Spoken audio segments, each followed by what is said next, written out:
ओम शांति। 22/9/1975 की अव्यक्त मुरली। हेडिंग है स्वमान में स्थित होना ही सर्व खजाने और खुशी की चाबी है। सर्व आत्माओं के शुभ चिंतक, अविनाशी ज्ञान, शक्ति और खुशी के खजाने देने वाले विदेही शिव बाबा बोले, आज की सभा स्वमान में स्थित रहने वाली, सर्व को स्वभावना से देखने व हर आत्मा के प्रति शुभ कामना रखने वाली है। यह तीनों ही बातें स्वयं के प्रति स्वमान, औरों के प्रति स्व की भावना और सदा शुभ कामना, ऐसी स्थिति सदा सहज रहती है। सहज उसमें स्थित रहना और मेहनत से उस स्थिति में स्थित होना, इसका फर्क तो जानते ही हो। वर्तमान समय यह स्थिति सदा सहज और स्वतः होनी चाहिए। अपने को चेक करें कि सदा और स्वतः ही वह स्थिति क्यों नहीं हो पाती। इसका मूल कारण है कि स्वमान में स्थित नहीं रहते। स्वमान एक शब्द प्रैक्टिकल जीवन में धारण हो जाए तो सहज ही संपूर्णता को पा सकते हैं। स्वमान में स्थित होने से स्वतः ही सर्व प्रति स्व की भावना व शुभ कामना हो जाएगी। यह स्वमान में स्थित होना पहला पाठ है। स्वमान में स्थित होना ही जीवन की पहेली को हल करने का साधन है। आदि से लेकर अभी तक इस पहेली को हल करने में ही लगे हुए हो कि मैं कौन हूं। शुरू में जब स्थापना का कार्य आरंभ हुआ था तो सबको क्या सुनाते थे? What am I? अर्थात मैं कौन हूं। यह बात इतनी पक्की स्मृति में थी कि सब लोग जानते थे कि इन सब का एक ही पाठ है कि What am I? वही एक पाठ अब तक चल रहा है, इसलिए इसको पहेली कहा जाता है। इस इतनी छोटी सी पहेली ने ऊंचे से ऊंचे ब्राह्मणों को भी पराजित कर दिया है। पजल अर्थात व्याकुल, भ्रमित कर दिया है, अर्थात संपूर्ण रीति से हल नहीं कर पाए हैं।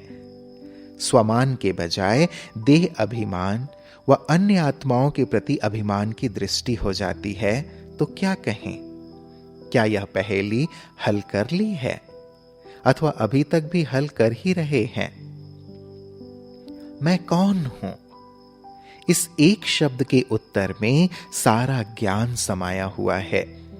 यह एक शब्द ही खुशी के खजाने, सर्व शक्तियों के खजाने, ज्ञान धन के खजाने, श्वास और समय के खजाने की चाबी है।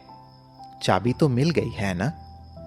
जिस दिन आपका जन्म हुआ तो सर्व ब्राह्मणों को बर्थडे गिफ्ट मिलती है ना?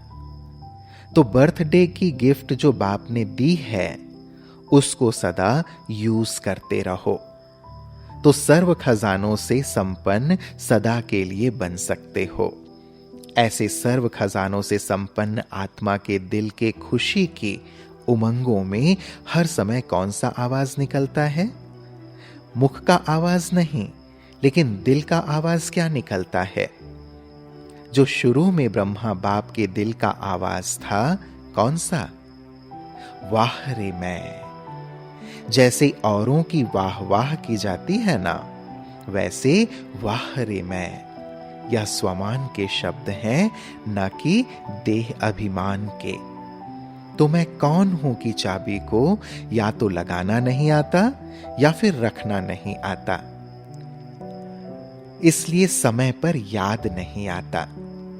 इस चाबी को चुराने के लिए माया भी चारों ओर घूमती है कि कहीं यह एक सेकेंड भी अलबेलेपन के झुटके में आए तो यह चाबी चोरी कर लें। जैसे आजकल के डाकू बेहोश कर देते हैं, वैसे ही माया भी स्वमान का होश अर्थात स्मृति को गायब कर बेहोश बना देती है। इसलिए सदा स्वमान के होश में रहो। अमृत वेले स्वयं को ही स्वयं यह पाठ पक्का कराओ, अर्थात रिवाइज कराओ कि मैं कौन हूं।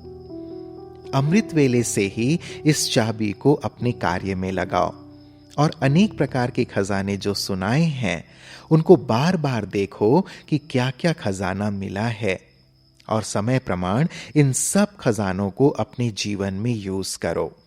जैसे कल सुनाया कि सिर्फ बैंक बैलेंस नहीं बनाओ लेकिन उसे काम में लगाओ, तो सहज ही जैसी स्मृति वैसी स्थिति हो जाएगी। जैसे कल्प पहले के यादगार शास्त्र में लिखा हुआ है, बाप के लिए कहते हैं कि मैं कौन हूं, तो सर्व में श्रेष्ठ का वर्णन किया है। ऐसे ही जैसे बाप का ऊंचे से ऊंचे भगवान का गायन है, तो भगवान बाप क्या गायन करते हैं? ऊंचे से ऊंचे बच्चे। ऐसे अपने ऊंच अर्थात श्रेष्ठ स्वमान को सदा याद रखो कि ऊंचे बाप के भी बालक सो मालिक हैं। स्वयं बाप हम श्रेष्ठ आत्माओं की माला सुमिरण करते हैं। बाप की महिमा आत्माएं करती हैं, लेकिन आप श्रेष्ठ आत्माओं की महिमा स्वयं बाप करते हैं। सर्वश्रेष्ठ आत्माओं के सहयोग के बिना तो बाप भी कुछ नहीं कर सकता, तो आप ऐसे श्रेष्ठ स्वमान वाले हो। बाप को सर्व संबंधों से प्रख्यात करने वाले व बाप का परिचय देने वाली आप श्रेष्ठ आत्माएं हो। हर कल्प में ऊंचे से ऊंचे बाप के साथ ऊंचे से ऊंच पाठ बजाने वाली हो। सबसे बड़े से बड़े स्वमान की बात तो यह है कि जो संगम युग पर बाप को भी अपने स्नेह और संबंध की डोर में बांधने वाले हो। बाप को भी साकार में आप समान बनाने वाले हो। बाप निराकार रूप में आप समान बनाते हैं और आप निराकार को साकार में आने में उसे आप समान बनाते हो, और आप स्वयं बाप की सर्व महिमा के समान बनते हो। इसलिए बाप भी कहते हैं मास्टर हो। तो अब समझा कि मैं कौन हूं? जो हूं, जैसा हूं, वैसा ही अपने को जानने से सदा स्वमान में रहेंगे और देह अभिमान से स्वतः ही परे रहेंगे। स्वमान के आगे देह अभिमान आ ही नहीं सकता। तो अपने बर्थडे की गिफ्ट को सदा अपने पास संभाल कर रखो, अलबेलेपन में भूल ना जाओ। इससे ही स्वतः सहज और सदा सर्व प्रति स्व की भावना और शुभकामना रहेगी। समझा? पहली तो सहज है ना? समझदार के लिए सहज है और अलबेली आत्माओं के लिए गुह्य है। आप सब तो बेहद के समझदार बच्चे हो ना? सिर्फ समझदार नहीं, लेकिन बेहद के समझदार बच्चे हो। अच्छा, ऐसे विशाल बुद्धि, सर्व में बेहद बुद्धि को धारण करने वाले, सर्व आत्माओं को अनेक प्रकार की हदों से निकालने वाले, ऐसे बेहद के बुद्धिमान, बेहद समझदार, बेहद की वैराग्य वृत्ति वाले, सदा बेहद की स्थिति और स्थान में रहने वाले, ऐसी सर्वश्रेष्ठ आत्माओं को बेहद के बाप का याद प्यार और नमस्ते। हम बच्चों का भी प्यारे बाप दादा को याद प्यार और नमस्ते नमस्ते नमस्ते। शुक्रिया बाबा, शुक्रिया। ओम शांति।